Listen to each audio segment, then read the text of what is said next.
আওয়ামী লীগের ভোট চুরি বিশ্বে প্রমাণিত বললেন মির্জা ফখরুল। এবারের বাজেট সংকটে ঘুরে দাঁড়ানোর বাজেট বললেন কাদের। প্রস্তাবিত বাজেট স্বজনতোষী ও দুর্নীতি বান্ধব বললেন মান্না। ভারতের ট্রেন দুর্ঘটনায় নিহত বেড়ে 288। ভারতের ট্রেন দুর্ঘটনায় বাংলাদেশি হতাহতের খবর নেই। ভারতের ট্রেন দুর্ঘটনায় প্রধানমন্ত্রীর শোক। এবার দেখুন বিস্তারিত। আওয়ামী লীগের ভোট চুরি বিশ্বে প্রমাণিত বললেন মির্জা ফখরুল। বিএনপির গণতন্ত্র পুনরুদ্ধার আন্দোলন চূড়ান্তের দিকে এগিয়ে যাচ্ছে জানিয়ে দলটির মহাসচিব মির্জা ফখরুল ইসলাম আলমগীর বলেছেন, আজ বিশ্বের কাছে এই সরকারের ভোট চুরির কর্ম প্রমাণিত হয়েছে। বিশ্ব জানে এই সরকারের অধীনে কখনো সুষ্ঠু নির্বাচন হবে না। শনিবার দুপুরে ঢাকা রিপোর্টার্স ইউনিটিতে এক অনুষ্ঠানে প্রধান অতিথির বক্তব্যে তিনি এসব কথা বলেন। বিএনপির প্রতিষ্ঠাতা শহীদ প্রেসিডেন্ট জিয়াউর রহমানের 42তম শাহাদাত বার্ষিকী উপলক্ষে তার জীবনভিত্তিক বই মেলা ও চিত্র প্রদর্শনী অনুষ্ঠানের আয়োজন করে দলটি। মির্জা ফখরুল ইসলাম আলমগীর বলেন, শহীদ প্রেসিডেন্ট জিয়াউর রহমানের কথা বলে শেষ করা যাবে না। আওয়ামী লীগ জিয়াউর রহমানকে বলে অখ্যাত, ঠিকই, কিন্তু এই অখ্যাত মানুষটাই দেশের মানুষকে মুক্তিযুদ্ধে ঝাঁপিয়ে পড়তে অনুপ্রাণিত করেছেন। যখন জাতি দিশাহারা তখন তিনি সাহসী কণ্ঠে মুক্তিযুদ্ধে ঝাঁপিয়ে পড়ার ডাক দিয়েছিলেন। তিনি বলেন, জিয়াউর রহমান সত্যিই দেশের অগ্রদূত হয়ে জন্ম নিয়েছিলেন। যখন ক্রান্তিকাল দেখা দিয়েছে তখনই তিনি মানুষের হয়ে বেরিয়ে এসেছেন। জাতি যখন দিক হারিয়ে ফেলেছিলেন তখনই তিনি মানুষের জন্য অগ্রনায়ক হয়ে এসেছেন। সেটা হলো 75 পরবর্তী সময়। নেতাকর্মীদের প্রতি আহ্বান জানিয়ে মহাসচিব বলেন, গণতন্ত্র পুনরুদ্ধারের জন্য আমাদের এই আন্দোলন চূড়ান্তের দিকে এগিয়ে যাচ্ছে। এর মধ্যে আমাদের 17 জন নেতাকর্মী শহীদ হয়েছেন। ঐক্যবদ্ধ হয়ে আন্দোলন চালিয়ে যেতে হবে। অনুষ্ঠানে ঢাকা মহানগর উত্তর বিএনপির আহ্বায়ক আমানুল্লাহ আমানের সভাপতিত্বে ও বিএনপি সাংগঠনিক সম্পাদক সৈয়দ ইমরান সালে প্রিন্সের সঞ্চালনায় উপস্থিত ছিলেন বিএনপির vice chairman Abdullah Al Noman, barrister Shahjahan Omar বীর উত্তম সহ আরও অনেক ব্যক্তিবর্গ। অপরদিকে এবার বাজেট সংকটে ঘুরে দাঁড়ানোর বাজেট বললেন কাদের। এবার বাজেটকে সংকটে ঘুরে দাঁড়ানোর বাজেট বলে উল্লেখ করেন আওয়ামী লীগের সাধারণ সম্পাদক এবং সড়ক পরিবহন ও সেতুমন্ত্রী ওবায়দুল কাদের। তিনি বলেন, বিশ্ব অস্থিরতার মধ্যেও বাংলাদেশের শেখ হাসিনার ম্যাজিক লিডারশিপের পরিচয় দিয়েছে। মূল্যস্ফীতির প্রভাবে যে পরিস্থিতি হচ্ছে তা সমাধানের লক্ষ্যে কাজ করছে সরকার। শনিবার রাজধানীর 23 বঙ্গবন্ধু এভিনিউয়ে বাজেট সম্পর্কিত সংবাদ সম্মেলনে এই কথা বলেন ওবায়দুল কাদের। আগামী অর্থ বছরের জন্য প্রস্তাবিত বাজেটের সমালোচনা করে বিএনপি নেতারা যেসব বক্তব্য দিচ্ছেন সেই প্রসঙ্গ টেনে সেতুমন্ত্রী বলেন, যাদের অর্থনীতি ছিল লুটপাটের সেই বিএনপি এই বাজেটকে লুটপাটের বাজেট বলে কি করে? তাদের সময় কি পরিমাণ বাজেট ছিল, আজকে তা কি হয়েছে? আওয়ামী লীগের সাধারণ সম্পাদক বলেন, আওয়ামী লীগ সরকার নেতৃত্বে ধারাবাহিক অগ্রগতির ফলে জিডিপির উন্নয়ন হয়েছে। বাজেটের কৃচ্ছ সাধন করে জিডিপির অর্জনে এগিয়ে যাচ্ছে। স্বাধীনতার পর রিজার্ভ কি ছিল? শেখ হাসিনা নেতৃত্বে রিজার্ভ 48.5 বিলিয়ন ডলার হয়েছিল। কিন্তু বিশ্ব অর্থনৈতিক সংকটে এটার কিছুটা তারতম্য আছে, তবে সব সংকটই সমাধান হয়ে যাবে দ্রুত। ওবায়দুল কাদের বলেন, বিশ্বের অনেক দেশে অর্থনৈতিক সংকট সমাধানে অস্থির অবস্থা। সারা বিশ্ব সংঘাতময়, অস্থির পরিস্থিতি বিরাজমান। বিশ্বে অস্বস্তিকর অবস্থার পাশাপাশি ডলার সংকট রয়েছে। সোমালিয়া সহ বিশ্বের কয়েকটি দেশে খাদ্য সংকট দেখা দিয়েছে। অনেক চিন্তা করে এবারের বাজেট করা হয়েছে। আওয়ামী লীগের এই নেতা আরও বলেন, বিএনপি নেতাদের কথা শুনলে মনে হয় দেশে দুর্ভিক্ষ হচ্ছে। রাজনৈতিক মতবিরোধ থাকতেই পারে, কিন্তু প্রকাশ্যে হত্যার হুমকি আর উন্নয়ন অবদান অস্বীকার, এগুলো কি মানা যায়? ওবায়দুল কাদের বলেন, অনেক দেশের নেতারা শেখ হাসিনাকে অনুসরণ করেন এবং শেখ হাসিনার নেতৃত্বের প্রশংসা করেছেন।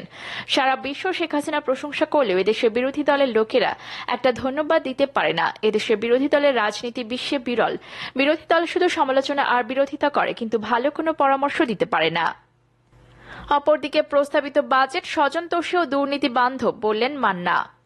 নাগরিক ঐক্যের সভাপতি মাহমুদুর রহমান মান্না বলেছেন, প্রস্তাবিত বাজেটের সঙ্গে দেশের অর্থনৈতিক বাস্তবতার কোনো সঙ্গতি নেই। এটি স্বজনতোষী ও দুর্নীতি বান্ধব বাজেট। এতে দেশের চলমান অর্থনৈতিক সংকট সমাধানের কোনো উদ্যোগ বা দিক নির্দেশনা নেই। এই বাজেট বাস্তবায়ন করাও সম্ভব নয়।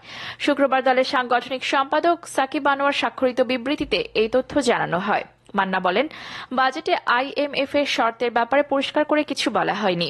দ্রব্যমূল্যের লাগামহীন ঊর্ধ্বগতি রোধেরও কোনো পরিকল্পনা উল্লেখ করা হয়নি। অর্থনৈতিক সংস্কার বিষয়ে পরিষ্কার বক্তব্য নেই। জিডিপি প্রবৃদ্ধি, মূল্যস্ফীতি ও প্রবাসী আয়ের যে প্রাক্কলন করা হয়েছে তা কল্পনাপ্রসূত। আয় না থাকলেও টিআইএনধারীদের 2,000 টাকা পরিশোধের যে বিধান রাখা হয়েছে তা জনগণের পকেট কাটার আরেকটি উদ্যোগ। বাজেটে মূল্যস্ফীতির লাগাম টানার কোনো পরিকল্পনা নেই। গণতন্ত্র মঞ্চের এই শীর্ষ নেতা বলেন, সরকার যেখানে রিজার্ভ সংকটের কারণে কয়লা তেল আমদানি করতে পারছে না, যে কারণে বিদ্যুৎ কেন্দ্রগুলো বন্ধ করতে হচ্ছে, সেখানে রিজার্ভ বাড়ানোর উদ্যোগ না নিয়ে নতুন করে বিদ্যুৎ কেন্দ্র স্থাপনের পরিকল্পনার কথা জানানো হয়েছে। লুটপাটের অবারিত সুযোগ তৈরি করতে এসব প্রকল্প গ্রহণের সিদ্ধান্ত নিচ্ছে সরকার। ডাকসুর সাবেক ভিপি বলেন, এটা একটা জনতোষী বাজেট। সরকার এবং সরকারি দল সংশ্লিষ্টদের দুর্নীতি ও লুটপাটের সুযোগ তৈরি করতে এরকম বাজেট উপস্থাপন করেছে। অপরদিকে ভারতের ট্রেন দুর্ঘটনায় নিহত বেড়ে 288।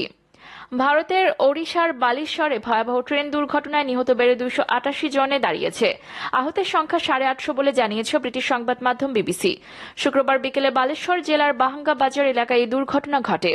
ভারতীয় রেল মন্ত্রণালয়ের মুখপাত্র অমিতাভ শর্মা বলেন, কলকাতাগামী বেঙ্গালুরু হাওড়া সুপারফাস্ট এক্সপ্রেস ট্রেনটি বাহাঙ্গা বাজার এলাকায় লাইনচ্যুত হয়ে পড়েছিল। চেন্নাইগামী করমণ্ডল এক্সপ্রেস ট্রেনটি ওই এলাকা পেরিয়ে যাওয়ার সময় লাইনচ্যুত ট্রেনের বগির সঙ্গে সংঘর্ষ হয়। এতে ভয়াবহ দুর্ঘটনা ঘটে। করমণ্ডল এক্সপ্রেসের কয়েকটি বগি ঘটনাস্থলে একটি মালবাহী ট্রেনের বগির ওপরও আছড়ে পড়ে। ওড়িশা ফায়ার সার্ভিসের প্রধান সুধাংশু সারঙ্গী উদ্ধার কাজ তদারকি করছেন। বালেশ্বর ও আশেপাশের মেডিকেল কলেজ ও হাসপাতালকে সতর্ক করা হয়েছে। অপরদিকে ভারতের ট্রেন দুর্ঘটনায় বাংলাদেশি হতাহতের খবর নেই।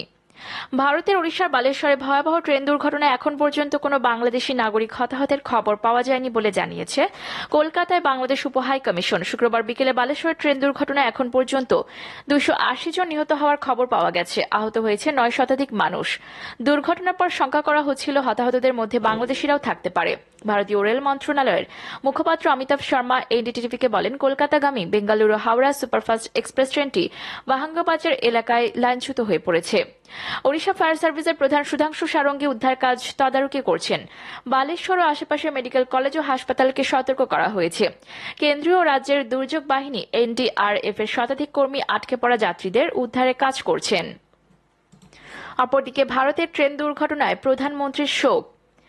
ভারতের উড়িষ্যার বালেশ্বরে ভয়াবহ ট্রেন দুর্ঘটনায় ব্যাপক সংখ্যক মানুষ হতাহতের ঘটনায় গভীর শোক ও দুঃখ প্রকাশ করেছেন প্রধানমন্ত্রী শেখ হাসিনা। শনিবার এক শোক বার্তা নিহতদের আত্মার শান্তি কামনা করেছেন তিনি। পাশাপাশি আহতদের দ্রুত সুস্থতা কামনা করেছেন। একই সঙ্গে শোকার্ত পরিবারের প্রতি সমবেদনা জানিয়েছেন তিনি।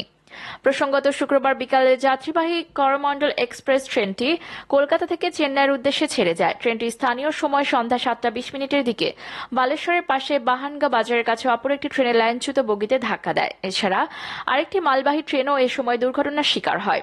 অন্য যাত্রীবাহী ট্রেনটি হল সুপারফাস্ট এক্সপ্রেস। এই ট্রেনটি যশবন্তপুর থেকে হাওড়া যাচ্ছিল।